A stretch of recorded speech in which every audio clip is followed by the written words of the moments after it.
Aujourd'hui, l'évangile de Matthieu au chapitre 4, verset 1. En ce temps-là, Jésus fut conduit au désert par l'Esprit Saint pour être tenté par le diable.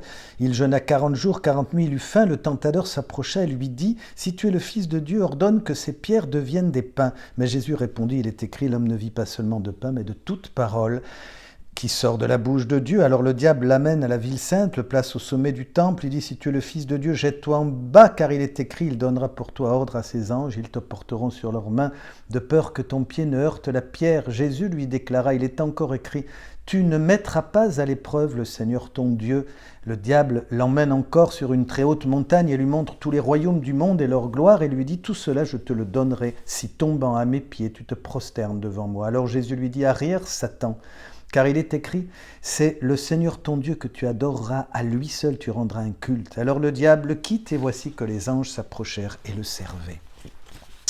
Deux acteurs dans cette parole, à la fois Satan, le diable, celui qui divise, et Jésus, le Fils de Dieu, qui ramène l'essentiel à la parole de Dieu. Que nous dit cette parole ? D'abord, la réalité de la créature humaine, qui est un être de besoin, d'envie, tenté, et nous montre que la tentation va nous révéler ce que nous sommes, à la lumière de Dieu, ce que nous sommes capables de supporter et de vivre. Ce combat qui nous rappelle aussi la fragilité de la vie. Dans l'Évangile, il est dit que le monde gît sous le pouvoir de Satan.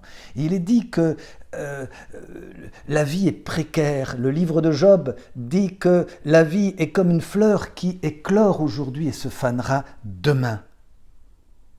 Pour bien montrer que nous avons cet espace du temps qui nous est donné aujourd'hui pour le vivre avec Dieu, dans la lumière de Dieu. Alors, le diable, qu'est-ce qu'il fait ? Nous le voyons de trois manières. Il va intervenir directement, mais surtout d'abord, il se sert de la vulnérabilité de Jésus. Il eut faim, dit le texte. Étonnamment, Jésus le laisse s'approcher.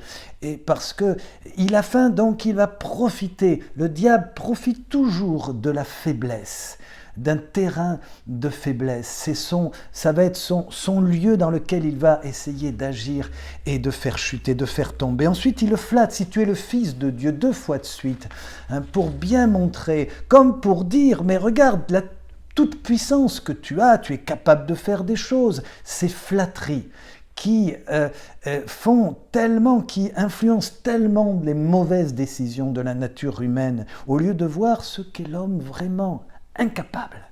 Quand on regarde la réalité du combat, on peut voir les combats externes que sont le monde, l'esprit du monde, l'athéisme, l'éloignement de Dieu, la course au plaisir, mais aussi la réalité interne, les combats internes, notre péché d'abord.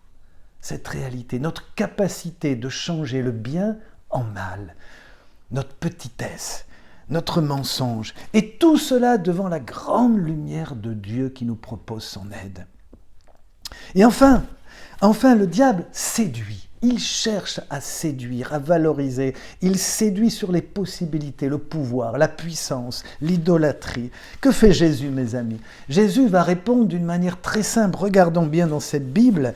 Jésus d'abord laisse parler le démon, sans dialoguer, sans répondre de cette manière-là. Souvenons-nous dans le livre de la Genèse, c'est de la même manière.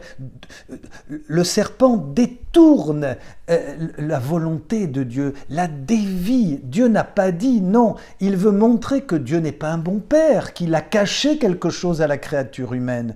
Il ment. Ensuite, très simplement, Jésus prend la parole de Dieu, il reprend la parole de Dieu. Oui, mais Dieu a dit, pour bien montrer que l'écriture a un objectif, une fin, que s'accomplisse ce que Dieu désire, que ta volonté soit faite. Et enfin, Jésus ne va pas vivre, ne va pas expliquer le mal pour lui-même, il le vit en lui-même pour nous ramener devant le Père, à l'adoration. Seul Dieu tu adoreras et tu serviras. Le carême, mes amis, est cette seconde chance, cette seconde opportunité. La première, nous avons failli, nous avons découvert que nous n'avons pas saisi la grâce de notre baptême. Alors Dieu nous donne une deuxième opportunité pour venir à lui, pour nous laisser aimer par lui, pour nous laisser sauver par lui, pour laisser le Christ être vainqueur de toutes choses, être vainqueur dans notre vie. Amen.